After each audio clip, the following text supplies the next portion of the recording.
So I got my US visa without SAT, without ACT, without IELTS, and even I got only 40 percentage in my 12th pass out. Hello everyone, welcome back to my channel. आज के video में मैं बात करूंगा कि मेरे US का visa मैंने कैसे अप्लाई किया, क्या क्या प्रोसेसिंग रही और क्या मेरे को आइल्स करना पड़ा कि नहीं करना पड़ा, क्या मेरे को एसीटी करना पड़ा, क्या मेरा 12th का स्कोर था और क्या मेरी फीस एंड एवरीथिंग।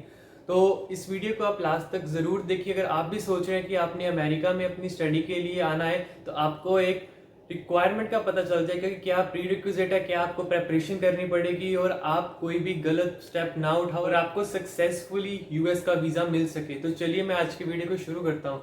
तो सबसे पहले तो मैं ये बात करूँगा कि क्या मैंने यूएस के वीज़े के लिए आइल्स किया था? तो नहीं, बिल्कुल नहीं।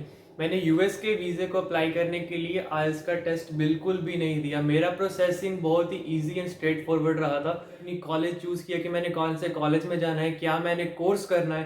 तो जैसे इस टाइम पे मैं यहाँ पे ह्यूस्टन कम्युनिटी कॉलेज में हूँ, तो मैंने ह्यूस्टन कम्युनिटी कॉलेज की सारी प्री रिक्विजिट रिक्वायरमेंट देखी। वैसे मोस्टली कम्युनिटी कॉलेज में कुछ ज़्यादा प्री रिक्विजिट रिक्वायरमेंट नहीं होती, बस आपको अपनी एक फाइनेंशियली जो उनकी रिक्वायरमेंट है वो आपको शो करना पड़ता है और उसके अलावा आपको कुछ प्रूफ अपना, जैसे कि आपका पासपोर्ट हो गया, आपका बर्थ सर्टिफिकेट हो गया, आपकी एजुकेशन बैकग्राउंड हो गया, वो आपको अपने कॉलेज को फॉरवर्ड करना पड़ेगा। उसको वो इवेल्युएट करके आपको I-20 भेजेंगे, जैसे कि मैं ऑफर लेटर कहते हैं। तो I-20 मिलने के बाद क्या होगा, सबसे पहले तो मैंने यहाँ पे तीन कॉलेजेस में अप्लाई किया था और तीनों से मेरे को I-20 आ गई थी। एक मैंने किया था ग्लैंडेल कम्युनिटी कॉलेज जो कि कैलिफोर्निया में, एक मैंने न्यूयॉर्क में कॉलेज में किया था और एक मैंने किया था ह्यूस्टन में। तो सबसे पहले मेरे को ग्लैंडेल कम्युनिटी कॉलेज से अपनी ऑफर लेटर आ गई थी, जिसे कि I-20 में बोलूँ। तो I-20 मिलने के बाद मैंने सोचा कि चलो बाकी कॉलेज के लिए भी वेट कर लेते। तो मेरे को ह्यूस्टन कम्युनिटी कॉलेज से I-20 आ गई, तो उसके बाद न्यूयॉर्क से भी आ गई थी। तो जब मैंने इसलिए फाइनल आउट किया क्योंकि ह्यूस्टन इतना एक्सपेंसिव नहीं है compare to other state. For example मैं न्यू स्टूडेंट हूँ, अगर मैं स्टार्टिंग में ही कैलिफोर्निया या न्यूयॉर्क में चला जाऊंगा तो वो बहुत ही एक्सपेंसिव स्टेट्स है और मैं उसको अफोर्ड नहीं कर सकता कि लिविंग एक्सपेंस वहाँ पे बहुत ज़्यादा। जैसे कि इस टाइम मैं ह्यूस्टन में रह रहा हूँ, तो ह्यूस्टन में भी मेरा सिर्फ एक महीने का रेंट ही $1200 जा रहा है पर मंथ का। तो कैलिफोर्निया और न्यूयॉर्क में तो बहुत ही ज़्यादा होगा। अगर क्योंकि मेरे को यहाँ पे कोई जानता भी नहीं था, तो मैं ऐसे करूँ कि ब्लैंक माइंड यहाँ पे आया था। तो मेरे को ये था कि मैं अपनी पॉकेट फ्रेंडली स्टेट को चूज़ करूँ, तो मैंने ह्यूस्टन को चूज़ किया। तो जब मैंने अपना वीज़ा अप्लाई किया, फिर को I-20 आ गई। तो I-20 के लिए मैंने आइल्स का पेपर एग्ज़ाम नहीं दिया था। मैंने अपनी सिर्फ 12th की मार्कशीट उनको सेंड की थी और अपना कुछ एजुकेशनल बैकग्राउंड किया था। जैसे मैंने कुछ सर्टिफिकेशंस की थी फिटनेस में, वो मैंने सर्टिफिकेशन उनको सेंड की। तो उन सर्टिफिकेशन एंड मेरे जो 12th के सर्टिफिकेट को देखने के बाद उन्होंने मेरे को I-20 भेज दी थी। और मेरे 12th में भी बहुत कुछ अच्छे मार्क्स नहीं थे, बहुत अच्छे मार्क्स नहीं है बोलूँगा, मैं एकदम पॉइंट्स पे ही पास था अपनी क्लासेस में। जैसे कि मेरी फिजिक्स मैंने नॉन मेडिकल रखा था, साइंस, फिजिक्स, केमिस्ट्री, मैथ, हर एक क्लास में मैं एकदम पॉइंट पे पास आउट था क्योंकि उस टाइम पे अपनी स्टडी पे इतना फोकस नहीं कर रहा था। क्योंकि मेरे कुछ टूर थे बाहर के, कभी मैं कनाडा में था, तो कभी मैं पेरू गया था, कभी मैं एम्स्टर्डम में। तो उस टूर की वजह से मेरी जो स्टडी थी वो एकदम, मतलब स्टडी से मैं एकदम डिस्कनेक्ट हो गया। तो उसकी वजह से मेरी जो परसेंटेज थी वो बहुत ही ड्रॉप गिर गई थी।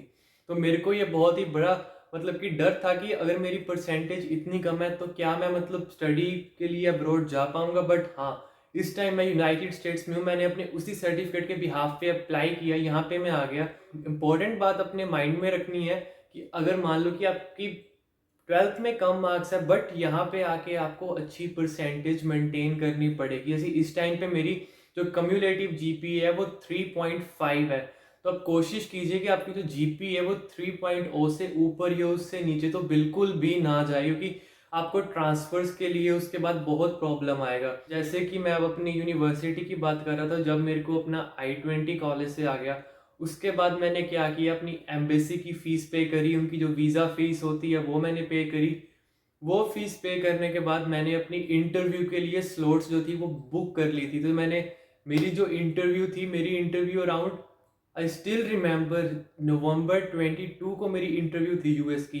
तो मैं नवंबर 22 2021 में अपना मैं इंटरव्यू के लिए वहाँ एम्बेसी में गया। वहाँ पे उन्होंने मेरे से क्वेश्चंस पूछे कि क्यों आप यूएस में जाना चाहते हो, कि आपने यूएस क्यों चूज़ किया, आपका कोर्स क्या है, आपकी रिक्वायरमेंट क्या है, और क्या मतलब उन्होंने मेरे जो मेन पॉइंट मेरे को वहाँ से पता लगी ना, उन्होंने मेरे को मेरे फाइनेंशियल्स के बारे में पूछा, ना ही उन्होंने मेरे को मेरे स्टडी बैकग्राउंड के बारे में पूछा। उन्होंने मेरे से सिर्फ ये पूछा कि आप इस कोर्स के लिए क्यों अप्लाई कर रहे हो। तो मैंने अपना बता दिया कि हाँ मैं इसलिए अप्लाई कर रहा हूँ, मैं इंटरेस्टेड हूँ, मेरा थोड़ा मेडिकल में इंटरेस्ट है, तो मैं इस कोर्स के लिए फर्दर अपना अप्लाई करना चाहता हूँ। तो उन्होंने ठीक है कि इस कोर्स के बाद आप आगे क्या करोगे, तो मैंने उनको अपना आगे का गोल बताया कि मैं इस टाइम कम्युनिटी कॉलेज हूँ, उसके बाद मैं अपनी यूनिवर्सिटी में फर्दर ट्रांसफ़र करूँगा बैचलर या पोस्ट ग्रेजुएशन के लिए। बट उन्होंने मेरे से पूछा क्योंकि मेरा कोर्स कुछ इतना मतलब कॉमन नहीं है इंडिया में, तो उन्होंने मेरे को बोला कि आपका कोर्स इतना कॉमन नहीं है इंडिया में, तो आप यही कोर्स क्यों अप्लाई कर रहे हो। तो मैंने उनको बोला कि मैं कुछ टाइम पहले पेरू में था, वहाँ पे मेरे को किसी आदमी ने ये सजेस्ट किया। जब मैं पेरू पे आ गया तो उन्होंने बोला कि पेरू में क्यों थे, तो मैंने उनको वही बताया कि मैं अपने टूर पे गया था बट कोविड की वजह से वहाँ पे स्टक कर गया। तो उन्होंने मेरे से वो सारा बैकग्राउंड लिया और उसके बाद ही उन्होंने मेरे को मेरा यूएस का वीज़ा दे दिया। क्यों? क्योंकि यूएस एक ऐसी कंट्री है कि इनको मतलब यूएस नहीं, मोस्टली सब इंटरनेशनल कंट्री ऐसी हैं, बट मेनली यूएस में क्या होता है कि इनको वो वाला आदमी चाहिए कि जो इनकी कंट्री में आके ज़्यादा पैसा स्पेंड करेगा। उन्होंने मेरा फाइनेंशियल बैकग्राउंड देखा, मेरा उन्होंने ट्रैवल बैकग्राउंड देखा, क्योंकि मैं यूएस में आने से पहले कनाडा जा चुका था, उससे पहले मैं पेरू जा चुका था, और उसके अलावा एम्स्टर्डम एंड एम्स्टर्डम गया था, फ्रांस गया था, 10 साल पहले मैं सिंगापुर गया था, बांग्लादेश गया था। तो मेरे पास एक अच्छा ट्रैवल बैकग्राउंड था, और मेरे पास एक और यूनाइटेड किंगडम का भी मेरे पास वीज़ा था। तो उस बैकग्राउंड को देखते हुए मेरे को वीज़ा लेने में बहुत ईजी रहा, क्योंकि अगर आप नॉर्मली देखोगे कि यूएस में without IELTS, without ACT, SAT, twelfth में इतने कम मार्क्स थे मेरे। और इवन मैंने अपनी फाइनेंशियल स्टेटमेंट भी एक थर्ड पर्सन की शो की थी, मैंने अपनी फाइनेंशियल स्टेटमेंट नहीं शो की, but still I can able to get the visa for United States of America. तो क्या आप भी विदाउट आईएलटीएस अपना ट्वेल्थ में कम मार्क्स है या किसी थर्ड पर्सन की स्टेटमेंट शो करके वीज़ा अप्लाई कर सकते हो यूएस का? जी हाँ, बिल्कुल कर सकते हो। बट एक चीज़ आपको अपने माइंड में रखनी है कि जब आप इंटरव्यू के लिए जाओगे तो अपने आप को मतलब अपने आप को नहीं मैं बोलूँगा, अपने आप बिल्कुल ट्रुथफुल रहना है, कुछ झूठ मत बोलना, क्योंकि उनके पास आपकी सारी इंफॉर्मेशन होती है। अगर आप कुछ भी गलत बोलोगे, आप झूठ बोलोगे, आप पकड़े जाओगे, आपका वीज़ा रिफ्यूज़ हो जाएगा।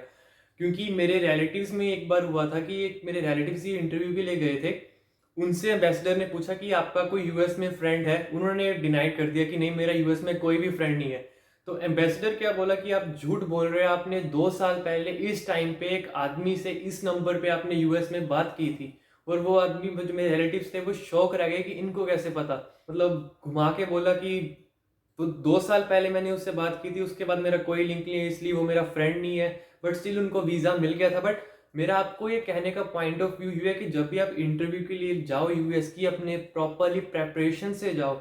ये ना होगा कोई क्वेश्चन पूछे आप वहाँ पे जाके एकदम बफर्ड कर जाओ कि आपको पता ही नहीं है वो क्या पूछ रहे हैं, क्या बोल रहे हैं। आपके माइंड में अपना कंसेप्ट क्लियर होना चाहिए, मैं क्यों जा रहा हूँ, क्या करने जा रहा हूँ, अपना स्टडी का प्रॉपर होना चाहिए, आपका फाइनेंशियली प्रॉपरली स्ट्रॉन्ग होना चाहिए। ये डिपेंड नहीं करता कि आप क्या फाइनेंशियल स्टेटमेंट शो कर रहे हो। जो आपको वो क्वेश्चन पुट करेंगे ऑन द स्पॉट, उससे वो डिसाइड करेंगे कि आप फाइनेंशियली आपकी पॉकेट अलाउ करती है कि आप यूएस में जाके स्टडी कर सको कि नहीं।